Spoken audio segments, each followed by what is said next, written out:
Hello! Welcome to the Today Show, SHOW Halton on the Disability Channel. I'm your host, Christopher Power. Today my guest is rock star, rap artist, writer, producer, actor, and theatrical gem, Mat Fraser. Now, some of you may know him from his recurring role on American Horror Story, other from his musical career or the theatrical stage. So stay tuned.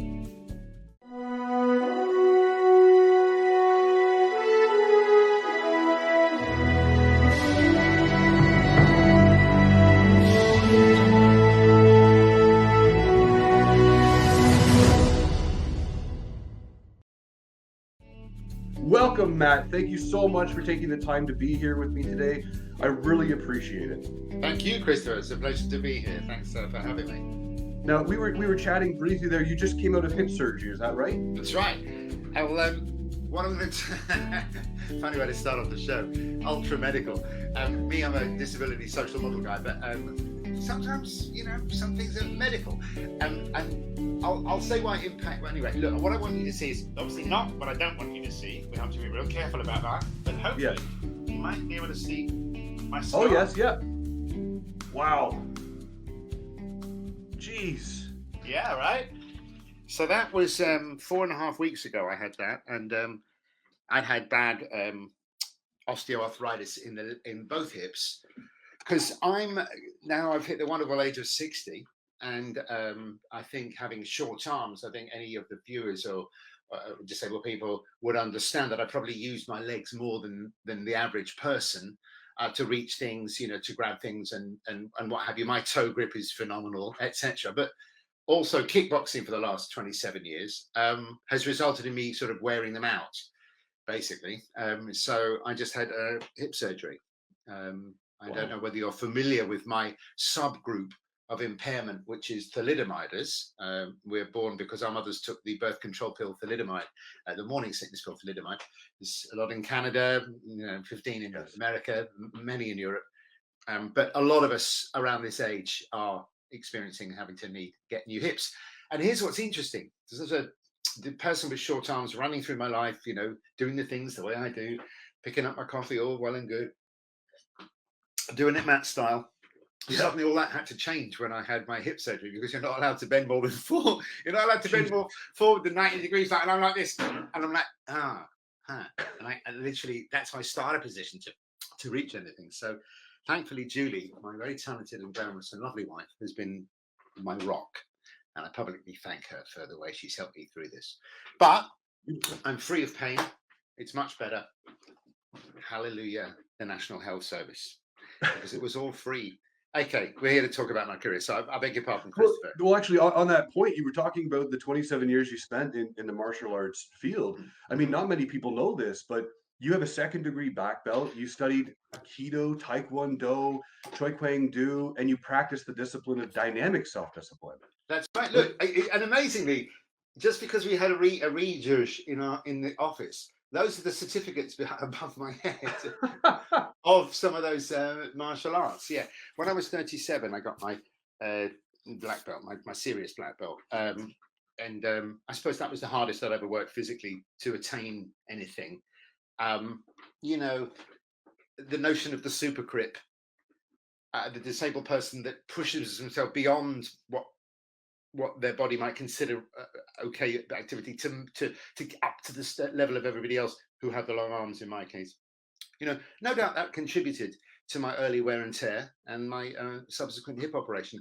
Would I change it? I don't think I would, Christopher, because beautiful. I really enjoy martial arts. I really enjoyed bashing things, the safe confine of a sporting environment, but experiencing the adrenaline of genuine jeopardy, as in them or me.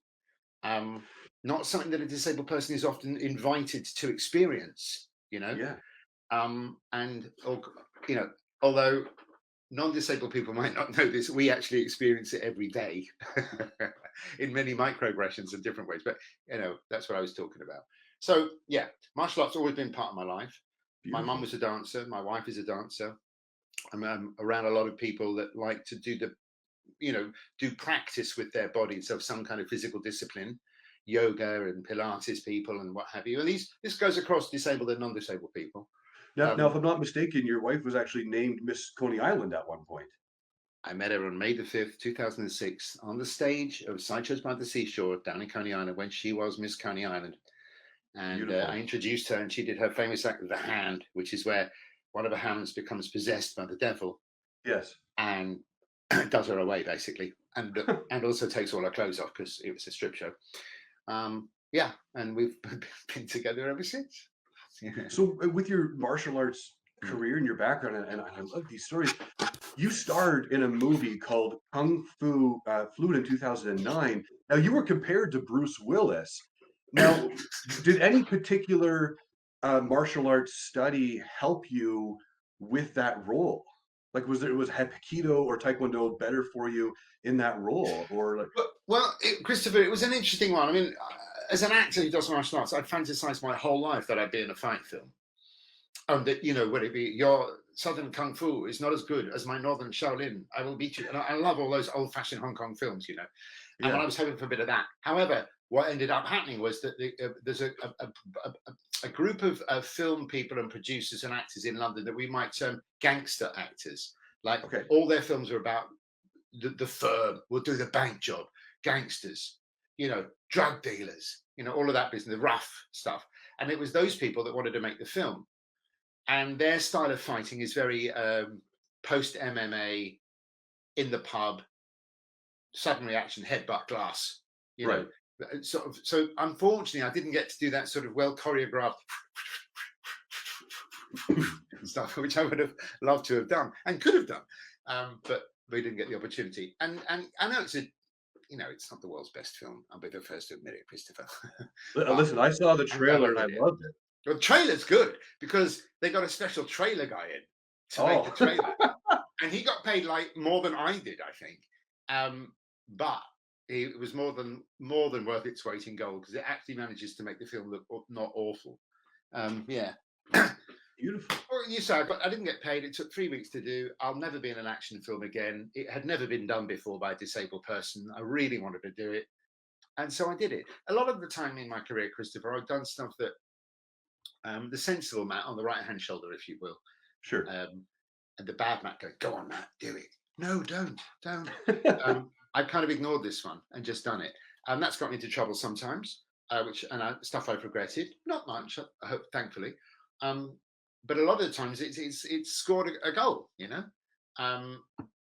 The way I got American Horror Story was because Julie and me decided that we'd done a lot of sort of cabaret shows. We wanted to do a theatre piece and use Beauty and the Beast, the myth, to house a story of our own romance around in a parallel story with Beauty and the Beast that did great business and got rave reviews in the theatre.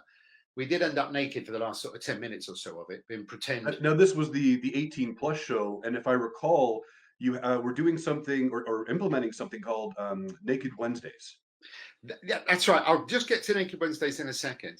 Sure. No, I've lost the point of that because Naked Wednesdays does pull focus. So we had to be naked for the last about 30 minutes of the show, actually, and then pretend sexual for the last sort of 10 minutes. Right.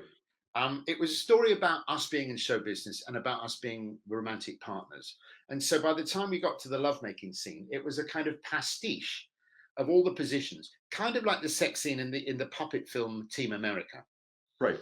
If anybody remembers that. In bad taste, yes. But, a bit of behind, bit of reverse, we went through all the things because it's a payoff to stuff we'd set up earlier in the piece. Of course. And me and Julie are very used to getting naked and doing that. However, there were two puppeteers in the show, and a director and a production manager and a stage manager. And we were all in the same room rehearsing. And, especially in Britain, maybe not so much in Canada, but or America, I wouldn't know, but in Britain, you can't just get naked in a rehearsal room in a theatre piece and expect people not to be freaked out. They freak out. So we said, okay, we've got a month to do this. How about every Wednesday, everybody has to get as naked as they feel comfortable? Sure. And that's just the rule. Friends are not invited in on Wednesday to watch rehearsal. We'll keep it to the core team. We'll paper over the glass bit in the door and we'll proceed accordingly. So me and Julie were completely naked from the beginning because we had to show by example. Right. And everyone was in underwear on the first one. comfortable enough. I think a couple of bras came off in the afternoon.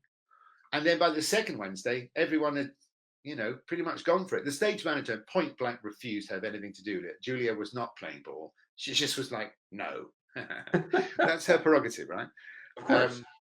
But, and I do maintain this. When there's nothing wrong with the naked body.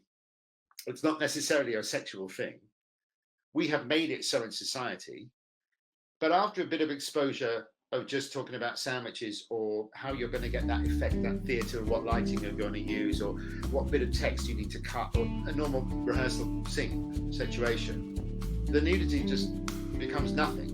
And we all realise that we can be comfortable. So it actually worked out really well. I would advise anyone who has nudity in the show that it makes the nude people in the show feel much better if everyone can get naked. But good luck with that, because it doesn't Beautiful. work. Well, we got to take a quick break here, but we'll be right back.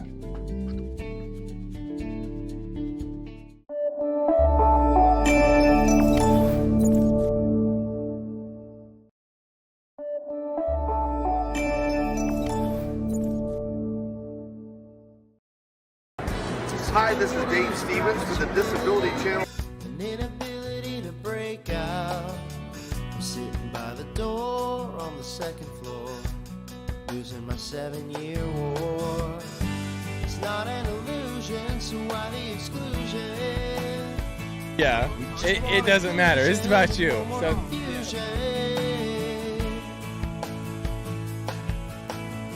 You say you're a disability dynamo. Joining me, and welcome to this beautiful Travelers Championship. I only want one accolade from you. So my story is unique, it's amazing, but it's not anything that you guys don't have inside of you. I'm not a hero, I'm not anybody special, I'm just this guy without legs that went out, and I just did it. Stats outweigh the Democrats, the diplomats, and the bureaucrats. This is probably your first interview down on the ground on your butt and stuff like that? First time ever, All baby. right. Eliminate, invalidate, invalidate, invalidate. Stay with us and the Disability Channel.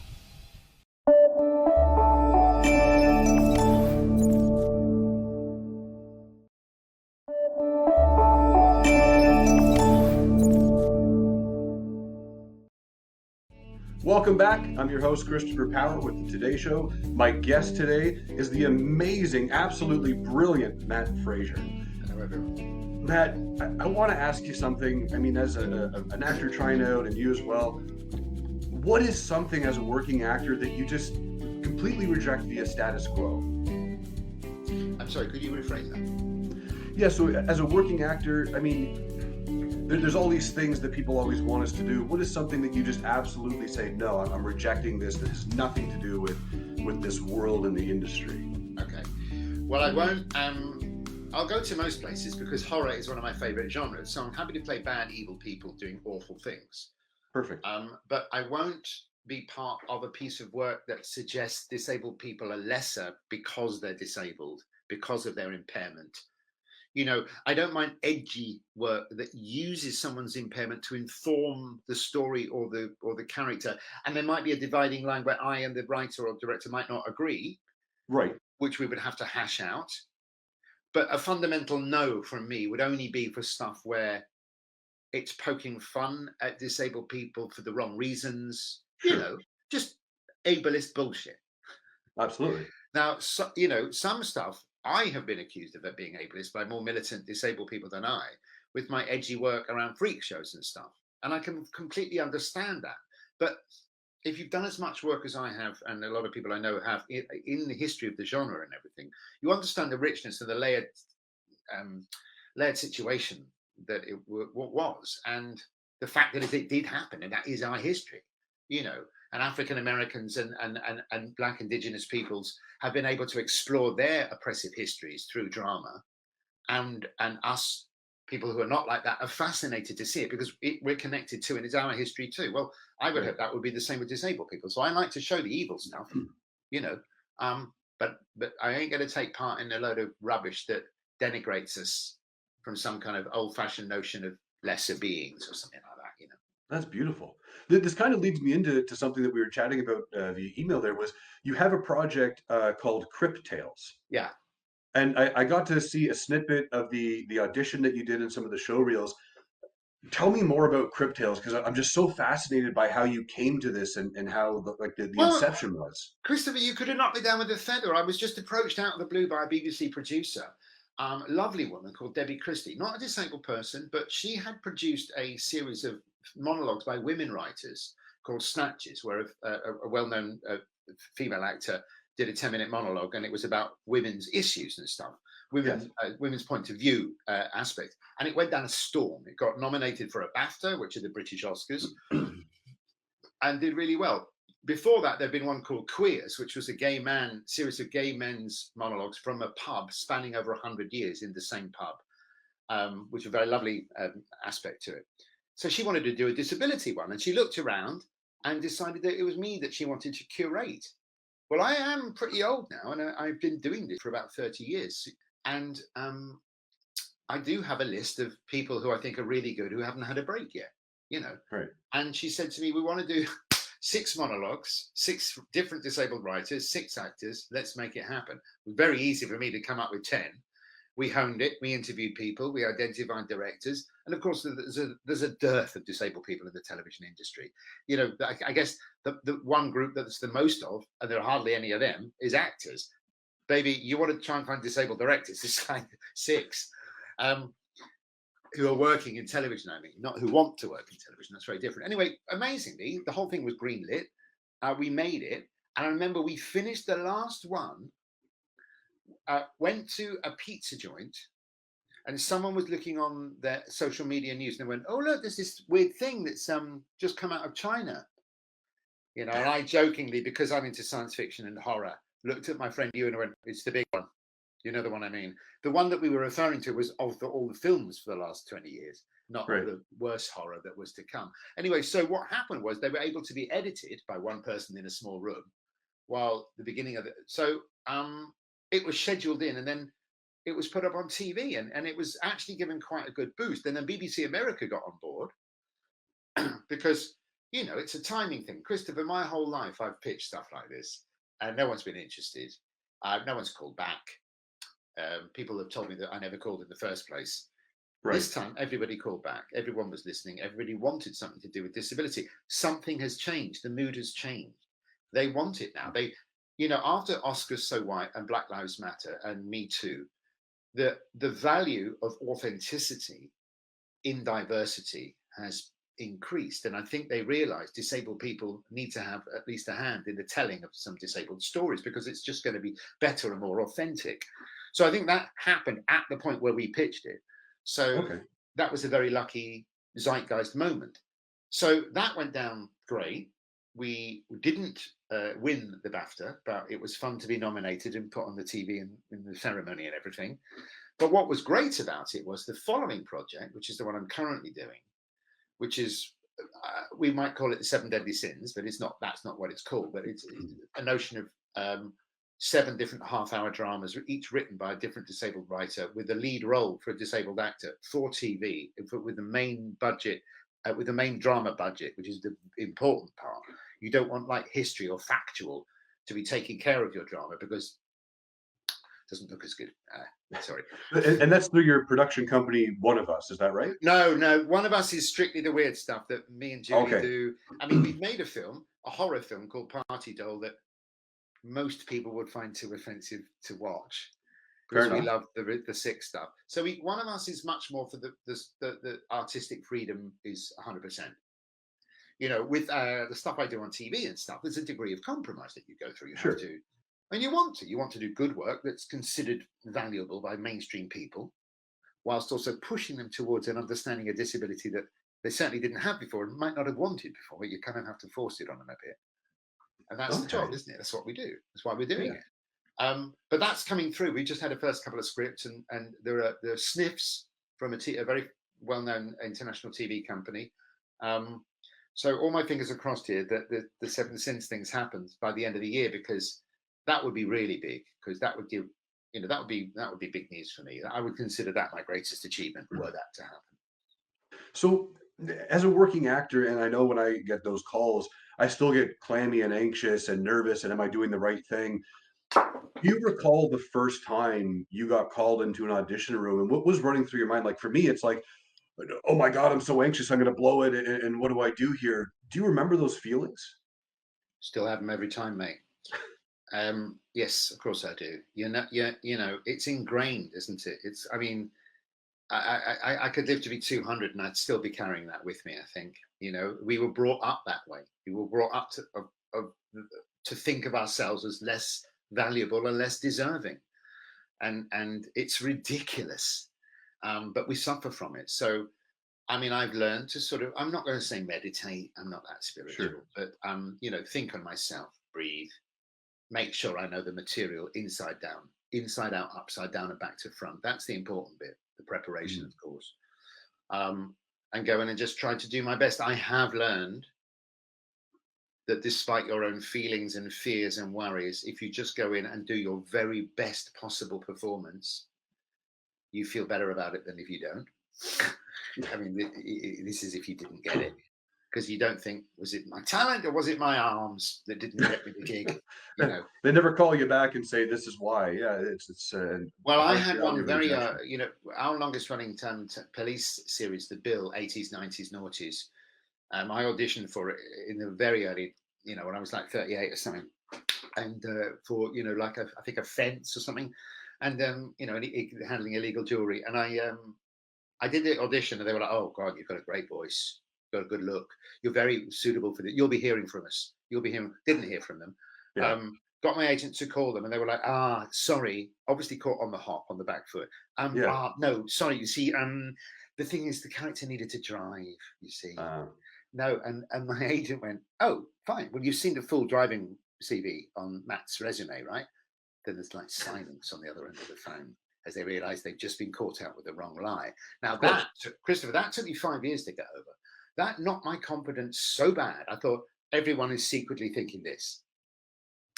Now, please, if you're disabled and an actor, and I've beaten you back with my awful tales of the past for your fears of the future, don't be like that. It's not like that out there anymore. They like disabled people. In fact, here's the thing. There's never been a better time to be a disabled actor, everybody, because they're all like, they've got one. We need one. No, but a real one. Yes, I know I said that, but now I'm thinking the opposite. We need a real one. Sorry, I'm just joking. No, I love the my own design. But so hopefully, and we're not, you're still young enough to play the lead, right? I would hope so, yeah. Yeah, I'm way past that. I'm character parts only, me. So actually, that's a bit of a release for me. I can relax a bit. But I write, that's what I do. I write, Christopher, because I don't see the work quite yet that I'd like to see on TV and in films. And so I want to hand in writing that. A little bit of it is that I worked for 27 years trying to break down the doors of the industry to accept disabled people more. And now, just as they are, I'm kind of deemed too old to play the roles that they now want to give the younger disabled actors. I want them to have the work, don't get me wrong. Right. They've done the training. I never went to drama school. These kids did. They've got all these expectations and they're going to get the results. It's just a little bit of me thinks, well, yeah, maybe I could Dr. Dre it a little, as you watch Eminem rise to the charts. Maybe I could actually produce that work or have a hand in writing some of the work. I know I derive a lot of enjoyment, but do you write, Christopher? I do. I've written a couple of short films that have gone off to win some awards. And awesome! I beg your pardon. I wish I should have researched it before we had this chat. I apologize for not doing so. No, I like to hide myself away. I can send you stuff if you're interested. There's a project that I worked on. I'd love to see one of your films. Definitely, yeah. Absolutely. I love thinking outside of the box and being different and weird. And sometimes it gets me in trouble, but sometimes it's a really good payoff. So I'm happy. Where are you from? I'm from Toronto. I'm here in Halton Hills. I thought so. And you've got what they might call a Toronto accent, right? They tell us it's about the boots and sorries, but I don't hear it myself. What's hilarious is that the way you said both those words was so Canadian for you to say, but I don't hear it myself. That was really good. It's like me saying, apparently we're all terribly posh. I can't hear it. We got to take a quick break, and then I have 2 questions left for you, Matt. And we're going to go from there. So stay tuned, everybody. Mat Fraser, we're just taking a quick break.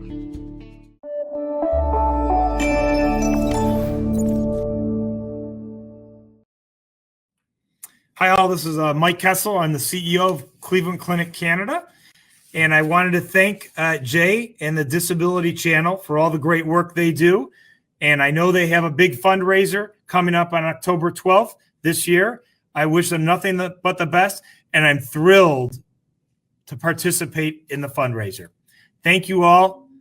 Take care. Hi, this is Rocky Blyer, and you're watching the Disability Channel showcasing abilities.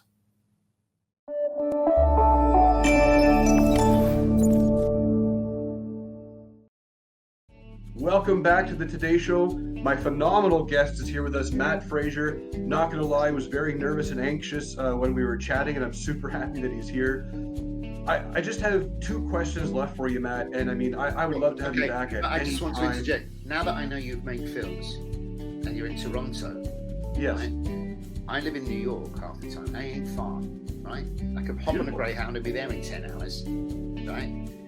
You know, and if we can get around the legalities of it, the SAGs and all that business, I'd like to be in a, you know, I like being in interesting, weird, off the wall, edgy work. So keep me in mind. Okay, hit me. You got it. So a question that I have for you is, when someone says the word community, what's just the first thing that pops into your head? What I've currently been thinking about philosophically for the last year or so, and when the light of the pandemic shutting down our larger activities and the awfulness of the world, you know, I'm a loving human that wants everybody to get on with each other and have a fair share of the pie. So I'm not really happy with the way things have gone, as you might imagine. And as me and my mum, who's 83, were just saying yesterday, what can we do but be within our own small community of people, be loving and generous and equal, and just take care of our own backyard and our own small community. And for me, I have two. I've one in London and I've one in New York. I have a international disability arts community. I'm like a lot of circles with an intersected bit in the middle where they all share a little bit of the space. You know, I've got performers, I've got my thalidomide people, I've got general disabled disability arts people, actors, you know, silly actors and cabaret artists and sideshow and circus people and strippers and, you know, all the weirdo people, sword swallowers and the like. And then, you know, professors of serious brow beaten and furrowed stuff. And I mean, that's what I think of as community. The people I want to see thrive, who I hope would want me to see thrive, helping each other thrive in the small, because right now the large is kind of difficult to get a grab on. Wow. It's incredibly touching when you hear that. A lot of people don't ever think about that question, and they never really think, they just, oh, well, you know, it's a bunch of people hanging around together supporting each other. But to go to that depth side of it, I mean, you nailed the nail right on the head there with that hammer. That's perfect. My last question for you is, you know, what makes Mat Fraser smile? Well, you know, my wife is addicted to TikTok. I'm the grumpy old man. No! But we've agreed that at the end of every day, she shows me her 5 best ones, right? And they inevitably involve an animal of some sort being super cute. So that usually makes me smile. I'm addicted to this Korean guy, I think he's Korean, who plays piano along with animals that make noises. He tapes them and then finds the tune around the noise that makes it sound like the animal is singing in tune to his song. Wow. I delight in that. The huskies are the stars. So animals make me smile a lot. You know, moments of cuteness and love make me smile because I'm finding the world a little brutal right now. But, you know, I still laugh at bad taste humor as well, and smutty jokes. And if someone says the word fart by mistake in a news conference, I think I'll laugh for about 10 minutes, you know? Yeah, you and me both. You know, it's a fine line between offensive and hilarious. I'll be the first one to admit that, you know. Schitt's Creek made me smile pretty much from episode 1 to the last one of series 6. Lots of things make me smile. But then the awfulness of Walter White with his, crystal meth making in Breaking Bad, that makes me smile too. But with the awful evil, and I'm like, you smile, oh my God, that's so horrible. How could you do that? So inventive dramatic moments make me smile, and real examples of true love very much make me smile. And I find I need them more at the moment, Christopher, because the pandemic's been a bit savage on everybody. It's changed our world a lot. It's molded a lot of younger people's worlds in ways that we can't imagine. So I'm ever more mindful at the grand old age of 60 to just be bloody nice to people, and stick it to the man. Try fight for intense cultural revolution and be nice to people. Beautiful. Matt, I'm going to welcome you back anytime we get an opportunity. I've really enjoyed the chat. Pleasure. Mat Fraser, everybody. I mean, amazing human being, awesome person. So many projects on the go. We got to get going, unfortunately. I'm your host, Christopher. BBC One, March the 20th. A film called Then Alan Met Barbara, about the disability activists of the 90s, where horrifically I get to play myself from 30 years ago with the dreadlocks. Beautiful. That is awesome. Make sure you check it out. I mean, Google Mat Fraser, the actor. Get involved with any of the projects. Review his stuff. It's just absolutely beautiful what he's doing. I'm super happy that you're here, Matt. I appreciate the time. It's crazy. It's awesome that you're here. Mat Fraser, everybody. I'm your host, Christopher Power. Don't forget to head to our YouTube channel for some more great content. Please, please, please Google Mat Fraser and learn more. Remember to have a fantastic day, everybody, and smile to inspire. Thank you so much, Matt, for being here. It was an absolute pleasure, and we'll be in touch for sure. I'm just so grateful. Thank you so much, sir. Nice one, Christopher. Take care, buddy. Don't forget to send me that film. Bye, everyone. Bye, everybody.